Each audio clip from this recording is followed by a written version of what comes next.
সাতটি মহানগরের মধ্যে অর্থাৎ ভারতের সাতটি মহানগরের মধ্যে ৪৫ থেকে ৪৮ ডিগ্রি তাপমাত্রা কিন্তু বেড়ে গেছে এইবারে। আর সবথেকে আশ্চর্য বিষয় হলো যে একটি মিডিয়া রিপোর্ট অনুযায়ী যে মানে বিশ্বের ১০০টি শহরের মধ্যে বেশিরভাগ শহরে উষ্ণতম শহর হলো ভারতের মধ্যে রয়েছে অবস্থিত, মানে ভারতের মধ্যে হওয়া যায়।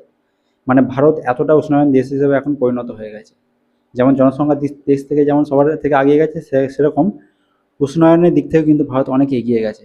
তার মধ্যে কিন্তু বেশিরভাগ রাজ্য বা বেশিরভাগ শহরে কিন্তু ভারতের অবস্থিত। হ্যাঁ, এটা মিডিয়া রিপোর্ট অনুযায়ী বলা হচ্ছে। তার এই মধ্যে মে মাসে অর্থাৎ গরমের সতর্ক আবহাওয়া জারি করেছে এবং তার মধ্যে ৪৫ থেকে ৪৮ ডিগ্রি তাপমাত্রা বেড়ে গেছে। এর কারণ হলো বিশ্ব উষ্ণায়ন এবং যে কলকারখানার ধোঁয়া নির্গত এবং বিভিন্ন যে গাছপালা কেটে ফেলা, তারই কিন্তু প্রভাব পড়ছে এই পরিবেশের ওপর। এর পুরো প্রভাব পড়ছে আমজনতার ওপর, যেসব আমজনতা বাইরে কাজ করে, মাঠেতে, রাস্তাতে, আরও যেসব বিভিন্ন ফিল্ডে কাজ করে, তাদের কিন্তু খুবই এই জনজীবন বিপর্যস্ত হয়ে পড়ছে। এই নিয়ে কিন্তু কোনো পার্টি বা নেতাদের বা কোনো সেলিব্রিটিদের কিন্তু বলতে দেখা যায় না যে পরিবেশ রক্ষা কীভাবে করবেন, পরিবেশের গরম কীভাবে কমানো যায়, সেই বিকল্প কেউ কিন্তু কোনোভাবে বলছে না, প্রকাশ্যে এসে বলছে না।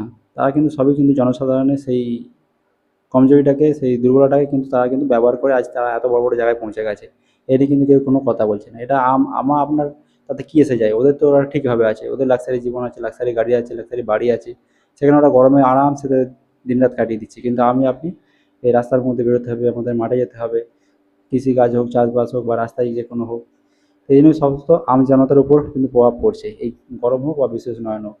এ নিয়ে কিন্তু কেউ কোনো প্রকাশ্যে এসে কথা বলছে না।